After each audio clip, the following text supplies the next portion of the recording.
Hi, ladies. It's Melissa Wilkes here and your group expert. And I wanted to talk about how stress impacts our weight, our mindset, and our energy, and how we can actually do this differently in 2025. So, I think for a lot of us, as we go into the new year, we've got a lot of goals, and hopefully, your goals are around your health, your mood, your energy, your weight, and really wanting to improve on that. And I think that one of the biggest things that kind of holds us back is how much we are experiencing stress, how often we're experiencing stress, how long we're experiencing stress. And this, just the way we manage it, really creates a ripple effect on all areas of our health and our mind and our energy. And so that's why I really wanted to cover this as we finish off 2024, giving ourselves an opportunity to reflect and figure out, okay, what can I do differently? How can I manage my stress in a way that makes me feel like I'm more in control and isn't impacting my health as much? So, just quickly, stress is your body's response to challenges. And it could be something as simple as like your email list. Like, I have so many emails in my inbox. Just looking at it can create stress. But I think we're there, that's like our perceived stress. What I think we need to understand is our body, our mind, it doesn't know the difference between what is really threatening our life, which is not my inbox, which has got ridiculous amount of emails. I won't even say how many, but it is also whatever we see as a threat. Our mind, our body doesn't know whether it really is our life in danger. And so as we go through this period, and a lot of the posts that I'm seeing, there's a lot of family conflict, there's separations, there's feeling alone, and a lot of that is stress that we're building within the body. And when we're in stress, our body activates our fight or flight system, and that releases hormones like our cortisol and our adrenaline. And that starts to impact our weight. And I've worked with women for nearly 10 years. And one of the things I have worked out for coaching for such a long time is the amount of women that feel like they're eating pretty good, are exercising a lot, but are not losing weight or, in fact, actually gaining weight. And that's because generally the cortisol levels are too high.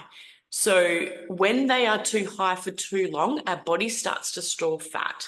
And we find that it's generally around the middle area. So you start to see, especially with women 40 plus, that the tummy starts to really pop out. So the limbs, the legs and the arms might be slimmer, but the tummy really pops out. Not for everybody, but this is really our body's way of giving us stores of extra energy for survival because we're constantly in and out of that fight or flight response and the cortisol levels are just staying high for too long.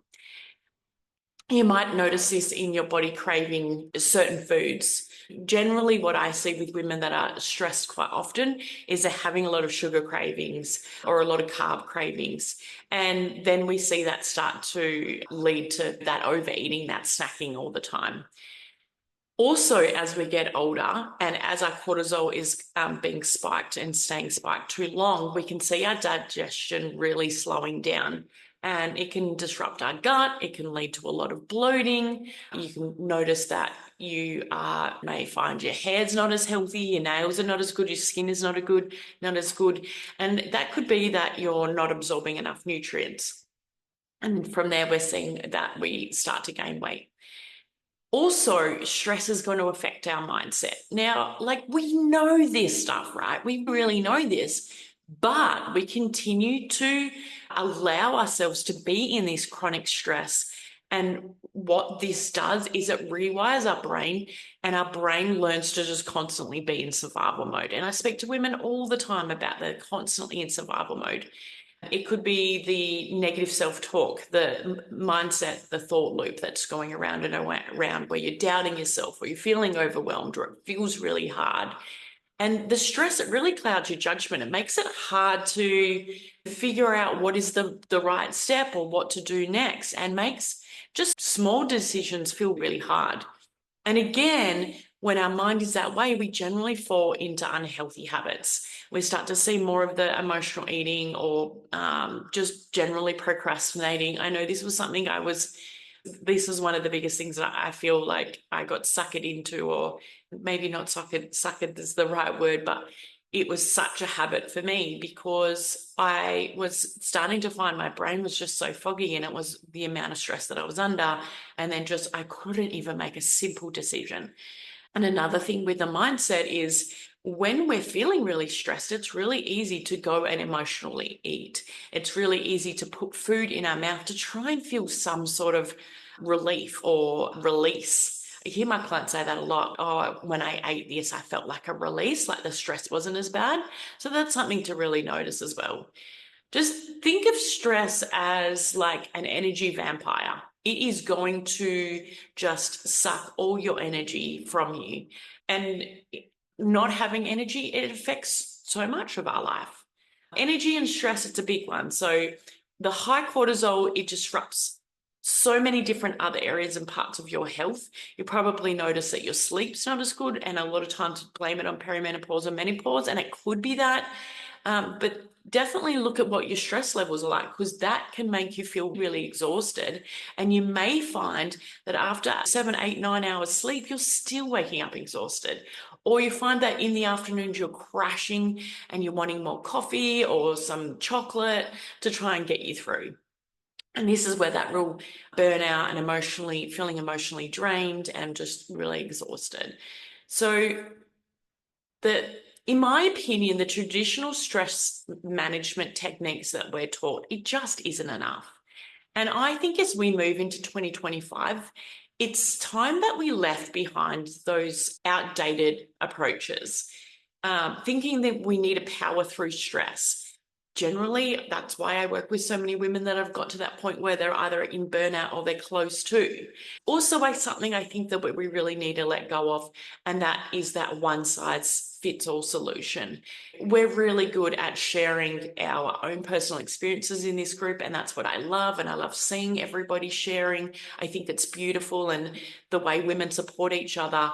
But what can happen is that it works for someone else and it doesn't work for you, and then you think that there's something wrong with you. That one size fits all solution, it doesn't generally work. We've got to figure out what's going on for us personally, uniquely. And I also believe that looking for quick fixes is something that we've been conditioned to so much of late. The supplements, the fad diets, all that sort of stuff, it's not getting to the root cause of what's going on, why we're feeling so stressed, why we have got ourselves into this chronic stress, and the techniques we've tried using that's not working anymore. As we make the shift into 2025, how can we work smarter on our health, smarter on our stress, and manage it in a way that is not hard work, and aligning with a lifestyle that really lights us up, and we're meeting the needs of our body and mind in such a beautiful way. Think of it as stress management 2.0 or 2025. It's where you're really understanding yourself in a different way. And instead of treating symptoms, you're actually making changes that are easy to do. They're not huge and time consuming, but they are helping you to be more in that thrive mode rather than that survival mode that so many of us women have been doing for so long. And this is why I really want you to do it differently in 2025. So here's some tips that I want to share with you. Step one, or tip one, is to reconnect with the body. It's probably something you've heard and you're probably thinking, Melissa, I've already heard this, but this is where we really start to hear what our body's trying to communicate with us. We're really being able to check back in, and that's mindful eating, drinking lots of water, and moving in ways that our body feels good, like slogging it out of the gym and making your body more and more stressed may not be the best for you, especially as we're going into perimenopause and menopause. That generally isn't always the best method for us. Could be yoga, walking, doing things that are not as intense as we've done in the before. And I believe we should be looking at how we can pick up weights. Just doing simple things at home can be really powerful. Mindset. That's why I'm a nutrition and mindset coach. I used to just, the first few years of coaching, just teach women about food.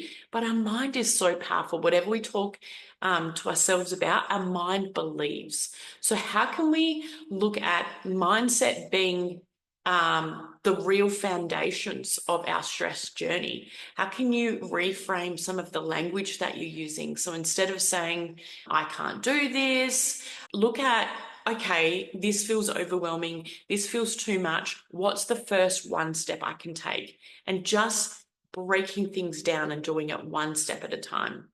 Look at what your expectations are. You don't have to do everything, and it doesn't have to be done perfectly. I don't know how many times I hear from my clients, they first start working with me, and they're talking about how they haven't done this or done that or shared with me what they're eating because they want it to look perfect or look great. That's not how it works. There's no such thing as perfect anyway. And the consistency and the progress, that's what beats the perfection. That perfection doesn't exist. There's no perfect diet. There's no perfect tips and techniques. There's nothing. It looks wobbly. It looks messy. Just do it. It's something I teach my clients. Create a stress toolbox. Things that work for you, because what works for someone else might not work for you. So for me, like, music's such a powerful tool. Deep breathing is such a powerful tool. But for my clients, it might be journaling. It might be doing some sort of sound healing. We've really got to work at what stress toolbox suits you best. And then another fantastic tip, of course, I'm going to say this, but how can you support your energy in a natural way instead of all the chocolate and the lollies and the cakes and all those things that you've used because you think that is going to give you energy, and including the caffeine and the monster drinks and all that sort of stuff. What if you're actually getting a good balance of fats, carbs, and proteins, real food, not something that's highly processed? What about getting more time in the sun, to just sit in the sun? I love working. I can be a workaholic. I have to pull myself back. But just sitting in the sun can make the biggest difference. It's amazing. And then look at how you can have some nights without the TV, just to really give your nervous system a chance to regulate instead of always being switched on, always looking at that two-dimensional screen. And it's a lot for our body. And then another tip is, how can you tackle your emotional triggers? So a lot of times our stress is tied to our unresolved emotions. We don't know how to deal with our emotions. We don't know what to do with them. Maybe we came from parents that didn't manage their stress very well. So acknowledge your feelings, work with them, know that it's okay to feel overwhelmed. It's okay to feel sad or frustrated. Name your emotions. It can really reduce their power. Find healthy outlets for yourself to regulate those emotions. You could be getting a coach like me, or it could be that you find someone else that suits you, or you find a group of friends that are really supportive. Figure out what works best for you. Look at somatic practices. That's something I do with my clients. We do a lot, and somatic is really bringing in that mind and body connection. So powerful. So how can you get really real with the goals and results that you want for 2025? There are so many things that you can do to support yourself. I personally think that being part of something is what really gets the biggest results. So obviously, I'd love to share with you my coaching program that's really powerful, called Life Upgrade, and we're launching a whole new intake for January 2025. And we're also running a cleanse on the 12th of January.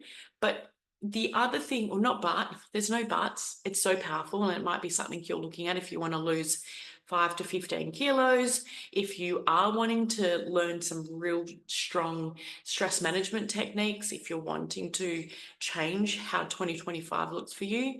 But the biggest thing you can do for yourself is to make a decision to make changes and to not keep doing the same thing you've done in the past. It is time. It is absolutely time to make those changes for 2025.